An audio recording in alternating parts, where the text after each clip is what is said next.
केंद्र सरकार के नए कृषि कानून की मुखालफत करते हुए किसान दिल्ली की सीमाओं पर बैठे हैं। सरकार से कानून को रद्द करने की मांग कर रहे हैं, लेकिन सरकार है जो किसानों की मांग पर ध्यान ही नहीं दे रही है। ऐसे में अब किसानों ने अपनी रणनीति में बदलाव करते हुए मोदी सरकार के खिलाफ मोर्चा खोल दिया है। तो आखिर क्या है अब किसानों की आगे की रणनीति, देखिए ये रिपोर्ट। 26 नवंबर से किसान दिल्ली की सीमाओं पर बैठे हैं। नए कृषि कानून को रद्द करने की मांग कर रहे हैं, लेकिन सरकार नए कृषि कानून को रद्द करने के बजाय उसमें संशोधन को तैयार है।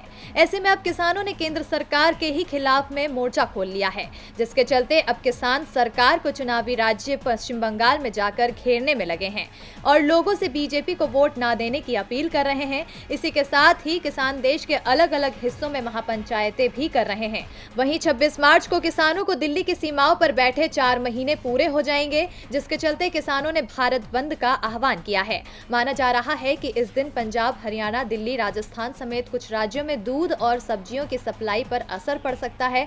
वहीं आज किसान नेता राकेश टिकैत कर्नाटक के शिवमोगा में एक किसान सभा को संबोधित करते हुए केंद्र की नरेंद्र मोदी सरकार पर जमकर निशाना साधा। बीकेयू नेता राकेश टिकैत ने कहा कि आपको बेंगलुरु में एक दिल्ली बनाने की जरूरत है। केंद्र सरकार हर तरफ से घेरा जाए।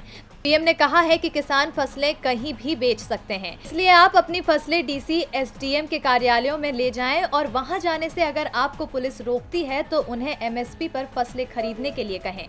किसान नेता राकेश टिकैत तो आए दिन केंद्र सरकार को घेरते हुए नजर आते हैं। वहीं सरकार की किसानों की ओर नजरअंदाजगी को देखते हुए विपक्ष भी लगातार केंद्र सरकार को घेर रहा है, जिसके चलते आज किसानों के आंदोलन में समर्थन करते हुए दिल्ली के सीएम अरविंद केजरीवाल पंजाब में होने वाली किसान महापंचायत में शिरकत करेंगे। अब केंद्र सरकार जहां इन दिनों चुनावी राज्यों में व्यस्त है, तो वहीं विपक्ष और किसान सरकार की घेराबंदी करने में कोई कसर नहीं छोड़ रहे हैं।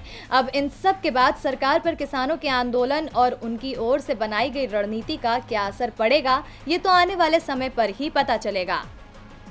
डीबी लाइव की रिपोर्ट।